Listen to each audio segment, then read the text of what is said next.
What are your overall impressions of how the Irish have looked and the opportunities we've had to see them? Well, when I go into camp, I kind of have a checklist of how expectations are meeting to what I'm seeing reality on the field. And I was able to check a lot of boxes off. You know, there's one prominent box I know we're going to talk about that didn't get checked off, but I think the rest of it, you think about the defense, it looks like a playoff team. You look at special teams, it looks like a playoff team.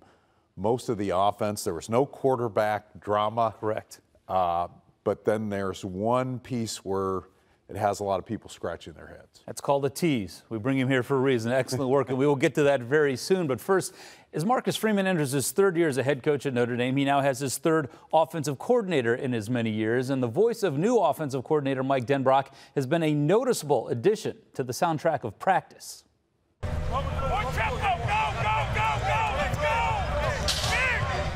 Certainly fun to have him back out there, isn't it?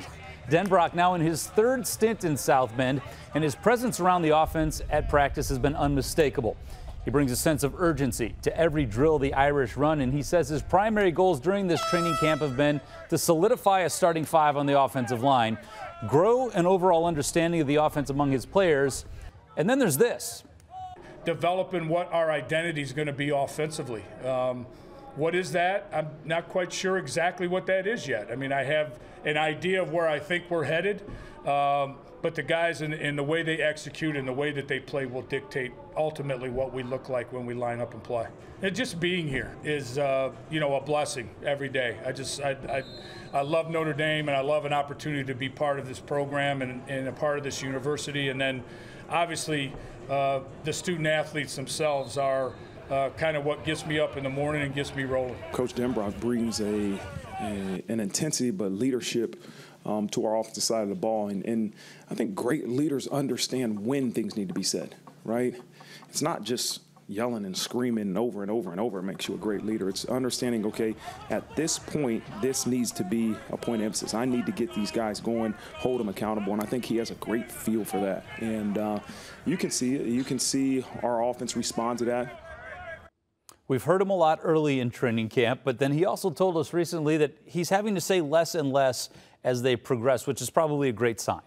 It is a great sign, and I think Marcus made a good point about it's not just the volume and the loudness and intensity. There's gears to Mike Denbrock's personality, and I think he is really settled in to being one of the elite offensive coordinators. That's why you saw him lead LSU's offense to the #1 spot in scoring and yards per game last year. It's a real contrast, I think, from the last time he was here. I think he was a really brilliant offensive mind. You're really seeing him assert himself and assert his ideas. He's not deferring necessarily to the head coach, although he knows who's boss, but I think he's not afraid to say what a good idea is, what a bad idea is. Which is probably a good thing given how young of a head coach Marcus Freeman still is and the fact that he comes from a defensive background. Now, on the topic of leadership, Notre Dame named its captains over this past weekend. Not necessarily a surprise, but it certainly shows where the strength of this team is and that we have 4 of the 5 captains on the defensive side of the ball, and also 3 of them are graduates. Yeah, you know, I can never remember this kind of imbalance between offense and defense, and I think it was a gutsy move to kind of do that. And yet, when you looked at the offense, there weren't a lot of obvious captains now. Maybe guys down the road like Jeremiah Love would be a captain down the road. This is the first time since, I believe, 2011 you haven't had an offensive lineman. Correct. It's been a long time. Well, we don't necessarily knew who all the offensive linemen are going to be yet.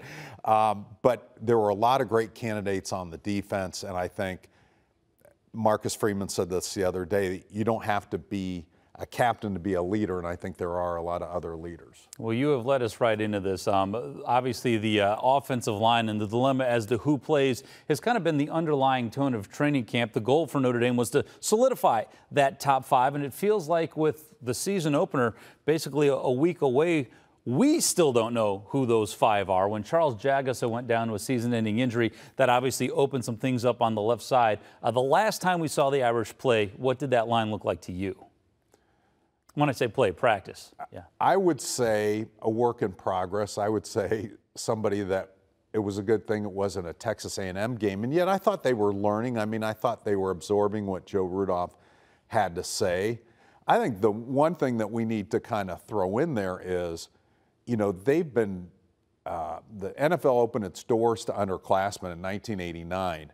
Never has an offensive lineman left as a true junior until this last draft cycle. Then you lose 2 of them in one, Blake Fisher and Joe Alt. Right. Can you imagine how different this team would be and how different our special would be today if we were talking about Joe Alt and Blake Fisher being on this team? Yeah, the depth chart would be totally different. I mean, right now, if you go to your website, you guys keep track of the depth chart, and you have the dreaded Orr at left tackle. You've got Tosh Baker or Anthony Knapp, who's a true freshman, by the way. I think it's probably been a long. Is Sam Young the last true freshman to start in the season at left tackle? Well, there have been 3. There was Blake Fisher was one of them. Okay. And then I'm blanking on who the other one was, but there have only Ronnie been. Stanley didn't start as a freshman. No. Yeah. There have been 3. Oh, Sam Young was the other one. He started at right tackle, Blake Fisher at left tackle. There have been 10 true freshmen to start for Notre Dame at least one game. Only one of them started every game in a season, and that was Sam Young in 2006. So all of them have maybe come at the midseason, and we may yet see that. We may see Garby Lambert at some point starting a game. The big 6'7", 318-pound right tackle that looks much more like a guy that would start as a freshman than 6'4", 291-pound Anthony Knapp. And I give Anthony Knapp a ton of credit. A 3-star recruit, worked his butt off to put himself in this position, does a lot of things right.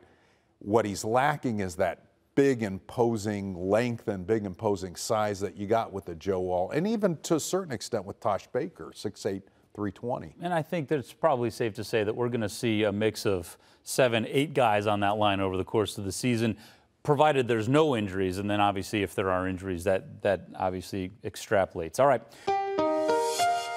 I'm Pete Byrne from WSBT-22 News. For more Notre Dame stories, like and subscribe to the WSBT-22 YouTube page. Thanks for watching.